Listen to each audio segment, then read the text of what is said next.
Hello, నేను miss రావు. మనకి ఈ స్క్రీన్ మీద కనిపిస్తున్నటువంటి వాళ్ళు హ్యోమికా సింగ్ అండ్ సోఫియా ఖురేషీ. వీళ్ళిద్దరూ ఇప్పుడు ఆపరేషన్ సింధూర్లో హైలైట్ అయినటువంటి మహిళలు.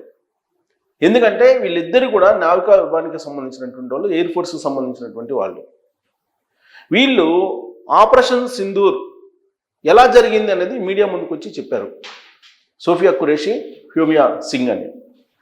సో వీళ్ళిద్దరిని ప్రెస్ ముందు కూర్చోబెట్టడం, విదేశాంగ శాఖ కార్యదర్శిగా ఉన్నటువంటి మిస్త్రీ ఉండడం, ఇది కూడా ఒక వ్యూహం అనేది చర్చ జరుగుతుంది. సింధూర్ అనేటువంటి పేరు ఆపరేషన్కి పెట్టడమే ఒక వ్యూహం అయితే, ఆపరేషన్ పూర్తయిన తర్వాత మీడియా ముందు ఆ ఆపరేషన్కి సంబంధించిన వివరాలను ఇద్దరు మహిళల చేత ప్రెస్ మీట్ పెట్టించి అనౌన్స్ చేయటం కూడా భారత ప్రభుత్వం చేసినటువంటి మరొక వ్యూహం అని చెప్పి అనుకుంటున్నారు. సింధూర్ ఆపరేషన్కి సంబంధించినటువంటి దాన్ని తెలుసుకునేటువంటి క్రమంలో అనేక మంది సోఫియా ఖురేషీ అలాగే హ్యోమికా సింగ్ గురించి ప్రస్తావిస్తూ ఉన్నారు. వాళ్ళ గురించి అన్వేషణ చేస్తూ ఉన్నారు. వాళ్ళ గురించి తెలుసుకునేటువంటి ప్రయత్నం చేస్తున్నారు. ఎవరు అసలు వీళ్ళిద్దరూ అని గూగుల్లో సెర్చింగ్లోకి వెళ్తే వీళ్ళిద్దరి గురించి సెర్చింగ్ చేసినటువంటి వాళ్ళు ఎక్కువగా ఉన్నారు. అందుకే వీళ్ళిద్దరికి సంబంధించినటువంటి ప్రొఫైల్ మీ ముందు ఉంచేటువంటి ప్రయత్నం చేస్తాను. మొట్టమొదట సోఫియా ఖురేషీ ఎవరు అనేది మనం తెలుసుకుందాం. ఆ ప్రొఫైల్ చూద్దాం. సోఫియా ఖురేషీ ప్రొఫైల్, ఆవిడ గుజరాత్కు సంబంధించినటువంటి లేడీ. గుజరాత్ రాష్ట్రం సోఫియా ఖురేషీ. సో ఆర్మీలో అధికారిగా ఆవిడ శిక్షణ పొందారు. ఆర్మీ శిక్షణా కేంద్రంలో అధికారిగా ఉన్నారు ఆవిడ సోఫియా ఖురేషీ. బయోకెమిస్ట్రీలో పోస్ట్ గ్రాడ్యుయేషన్ పూర్తి చేశారు. ఆ తర్వాత ఆవిడకి ఇంట్రెస్ట్ తోటి భారత ఆర్మీలో చేరారు. ఆవిడ తాత అంటే గ్రాండ్ ఫాదర్ భారత సైన్యంలో మాజీ అధికారి. బహుశా ఆయన దగ్గర నుంచి ఇన్స్పిరేషన్ పొంది ఉండొచ్చు, అందుకే ఆర్మీలో చేరాలనుకున్నారు. జనరల్గా గుజరాత్ సంబంధించినటువంటి వాళ్ళు చాలా తక్కువ మంది ఆర్మీలో ఉంటారు. అందులోనూ మహిళలు వేళ్ల మీద లెక్క పెట్టుకోవచ్చు. బట్ సోఫియా ఖురేషీ గుజరాత్, ఆవిడ ఆర్మీలో ఇప్పుడు అధికారిగా శిక్షణా కేంద్రంలో అధికారిగా ఉన్నారు. సో మెకనైజ్డ్ ఇన్ఫాంట్రీ అధికారితో వివాహం జరిగింది ఆవిడది. ప్రస్తుతం ఇండియన్ ఆర్మీ కార్ప్స్ ఆఫ్ సిగ్నల్స్లో అధికారిని. సో టెక్నికల్గా ఇండియన్ ఆర్మీకి సపోర్ట్ చేస్తున్నటువంటి అధికారిని. అమెరికా, జపాన్, ఆస్ట్రేలియాలో సైనిక విన్యాసాలు చేసినటువంటి ధీర వనిత సోఫియా ఖురేషీ. విదేశాల్లో ఆర్మీ టీంకి నాయకత్వం వహించినటువంటి అనుభవం ఆవిడికి ఉంది. విదేశాల్లో నాయకత్వం వహించినటువంటి మొదటి లేడీ ఆఫీసర్ కూడా సోఫియా ఖురేషీనే. అందుకే ధీర వనిత, ఆర్మీలో ధీర వనితగా గుర్తింపు ఉంది. సో 2016లో ఎక్సర్సైజ్ ఫోర్స్ 18కి నాయకత్వం వహించారు ఆవిడ.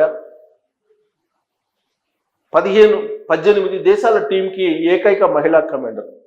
18 దేశాల టీంకి ఏకైక మహిళా కమాండర్గా ఆవిడ విధులు నిర్వహించారు. ఐక్యరాజ్య సమితి యుఎన్ శాంతి పరిరక్షక దళాల్లో 6 ఏళ్ళు ఆవిడ పనిచేశారు. కాంగో ఐక్యరాజ్య సమితి మిషన్లో 2006లో విధులు నిర్వహించారు. మహిళ కాదు మహాశక్తి అనేటువంటి పేరు ఆర్మీ మాజీ చీఫ్ ఆవిడ గురించి ప్రస్తావించారు. సోఫియా ఖురేషీ గురించి మహాశక్తి అని. ముస్లిం మహిళ, ఆవిడ ముస్లిం మహిళ. బేసికల్గా ఇప్పుడు యుద్ధ వాతావరణం నెలకొన్నటువంటి క్రమంలో ముస్లిమ్స్ అంటేనే హిందువులకి ఒక రకమైనటువంటి వ్యతిరేకమైనటువంటి భావం ఉంటుంది. కానీ భారతదేశ ముస్లిమ్స్ వేరు, పాకిస్తాన్ ముస్లిమ్స్ వేరు. ముస్లింగా ఉన్నటువంటి సోఫియా ఖురేషీ ఒక మహిళా శక్తిగా, మహాశక్తిగా ఆర్మీలో పనిచేస్తూ ఉన్నారు. సోఫియా ఖురేషీ పాకిస్తాన్కి ఒక హెచ్చరిక చేశారు ఆవిడ. ఇక మనం హ్యోమికా సింగ్, ఈవిడ నేవీ, సో ఎయిర్ ఫోర్స్లో ఉన్నారు. ఎన్సీసీలో ఈవిడ శిక్షణ పొందారు వ్యోమికా సింగ్. వైమానిక దళంలో హెలికాప్టర్ పైలట్ ఈవిడ వైమానిక దళంలో. ఇక ఫ్లయింగ్ బ్రాంచ్లో శాశ్వత కమిషన్ 2500 గంటల విమాన ప్రయాణం చేసి రికార్డు సృష్టించారు వ్యోమికా సింగ్. చేతక్ చిరుత హెలికాప్టర్ల కమాండర్గా ఉన్నారు ఈవిడ. 2500 గంటల పాటు విమానంలో ప్రయాణించారంటే మామూలు విషయం కాదు. జనరల్గా మనం హైదరాబాద్ నుంచి అమెరికా వెళ్ళే లోపలే ఎంత టైర్ అయిపోతామో మనకు తెలుసు. అలాంటిది 2500 కిలోమీటర్లు విమానంలో ఆవిడ ప్రయాణం చేసి రికార్డు సృష్టించారు. అలాగే హెలికాప్టర్ పైలట్గా ఆవిడకి మంచి అనుభవం ఉంది. చేతక్ చిరుత హెలికాప్టర్ల కమాండర్గా ఈవిడ చేశారు. అరుణాచల్ ప్రదేశ్లో కీలక ఆపరేషన్లో పాల్గొన్నారు. 21,650 అడుగుల ఎత్తులో పర్వతారోహణ యాత్ర చేశారు. మామూలు విషయం కాదు. వ్యోమికా సింగ్ రికార్డులో ఇది ఒక పెద్ద రికార్డు అని చెప్పి అనుకోవాలి. 21,650 అడుగుల ఎత్తులో పర్వతారోహణ చేయటం అంటే అంత ఈజీ కాదు, కానీ వ్యోమికా సింగ్ చేశారు. తిరుగులేనటువంటి సాహస యాత్రలు చేయటంలో ఆవిడకు పేరుంది. సో వీళ్ళిద్దరూ ఎంత ధీరవనితలో వాళ్ళ ప్రొఫైల్ని మనం పరిశీలిస్తే కనుక అర్థమవుతుంది. వ్యోమికా సింగ్ కానీ లేదా సోఫియా ఖురేషీ కానీ వీళ్ళిద్దరూ ఒకళ్ళు ఆర్మీ మరొకళ్ళు ఎయిర్ ఫోర్స్లో ఉన్నారు. సో వీళ్ళిద్దరూ ప్రెస్ మీట్ పెట్టి ఆపరేషన్ సింధూర్ గురించి క్లియర్గా వివరించడంతో పాటు పాకిస్తాన్కి ఒక హెచ్చరిక చేశారు. మహిళా శక్తి భారతదేశంది ఎలా ఉంటుందో కూడా పాకిస్తాన్కి రుచి చూపించారు. జనరల్గా ఏంటంటే ముస్లిమ్స్ మహిళల పట్ల కొంత వివక్షగా ఉంటారు. తలాక్ తలాక్ తలాక్ అంటూ 3 సార్లు అని విడాకులు ఇచ్చేటువంటి సంస్కృతి ఉంది. దానికి చెక్ పెడుతూ నరేంద్ర మోడీ గారు నిర్ణయం తీసుకున్నారు. వాళ్ళకి రక్షణ కల్పిస్తూ ముస్లిం మహిళలకు ఆ తలాక్ చట్టాన్ని తీసేశారు. సో కాబట్టి ముస్లింలకు మహిళల మీద ఒక రకమైనటువంటి వివక్ష అనేది ఉంటుంది అనేది ప్రపంచవ్యాప్తంగా ఉండేటువంటి ఒక అభిప్రాయం. అందుట్లో వాళ్ళు బుర్కాలు అవన్నీ కూడా ఉంటాయి, వాళ్ళ సంస్కృతి సాంప్రదాయాలను చెప్తూ ఉంటారు. బట్ వాటి జోలికి మనం వెళ్ళటం కంటే కూడా భారత ప్రభుత్వం మహిళలకు ఎంత ప్రాధాన్యత ఇస్తుంది, ఆర్మీలో అలాగే నేవీలో ఎయిర్ ఫోర్స్లో వాళ్ళకి స్థానం కల్పించడంతో పాటు వాళ్ళు పురుషులతో పాటు ఎన్ని సాహసాలైనా లేదంటే కమాండర్లుగా కానీ పైలట్లుగా కానీ వాళ్ళు ఎలా పనిచేయగలరో చూపించారు.